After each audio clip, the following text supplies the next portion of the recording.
ସାଙ୍ଗ ଆଜି କଣ ଏତେ ଡେରି ହେଲା ମନ ଦୁଃଖରେ ଆଇଛୁ? ମନ ଦୁଃଖ କଣ? ଏ ବର୍ଷ ପନିପରିବା ଗୁଡାକ କରିଦେଇଥିଲି। ବ୍ୟାଙ୍କରୁ ଲୋନ ଆଣିଥିଲି। ପଇସା ସୁଝିବି କେମିତି ପୁଣି? ପନିପରିବା ଟିକେ ପଇସା ହେଲେ ସିନା ସୁଝିବି। ଓହୋ, ମନ ଦୁଃଖ କଣ ନା ବସ। ଏଥର ପନିପରିବା କେମିତି ନଷ୍ଟ ହେଲା? ପନିପରିବା କେମିତି ନଷ୍ଟ ହେଲା କହିବି ତତେ? ଏଇ ଯୋଉ ମାଙ୍କଡ ଆମ ଗାଁକୁ ଆସିଲାନି 20-30ଟା ଖଣ୍ଡେ, ସିଏ ମୋ ବିଲରେ ଆଜି ସକାଳେ ପଶି ଯାଇଥିଲେ। ମୋର ଟିକେ କାମ ଥିଲା ପଳେଇଥିଲି। ଆଇଲା ବେଳୁ ବିଲ ପୁରା ପରିଷ୍କାର କରିଦେଇଛନ୍ତି, ସବୁ ଖାଇ ଗୁଣ୍ଡ କରିଦେଇଛନ୍ତି। ଆଉ କଣ କରିବି? ତ ସେଥିପାଇଁ ମନ ଦୁଃଖ ଅଛି କିରେ? ହଁ ବା, ମନ ଦୁଃଖ ଅଛି ସେଇଥିପାଇଁ ଆଉ। ଆରେ ତୁ ବିଲରେ ଭେଡ ଦେଲୁନି? ଭେଡ ଦେଇଥାନ୍ତି କାଲି, ମୋ ସକାଳେ କାମ ଥିଲା ଗଲି, ବୋଲି ସିଆଡେ ଜାଲ ଫାଲ କିଣି ଆଣିବି। ଯାଇକି ଆଇଲା ବେଳକୁ ଦେଖିଲା ବେଳୁ ବିଲରେ ମାଙ୍କଡ ପଶି ସବୁ ନଷ୍ଟ କରିଦେଇଛନ୍ତି ପରିବା ଗୁଡାକ। ଆଉ କଣ କରିବି? ଆଉ ତୁ ମନ ଜାଣିପାରୁନି। ଦୁଃଖ କଣ ନା ଆଉ।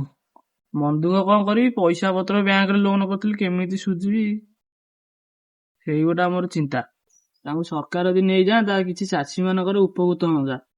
ସରକାର ନଉନି, ତାକୁ କିଏ କଣ କରିବ?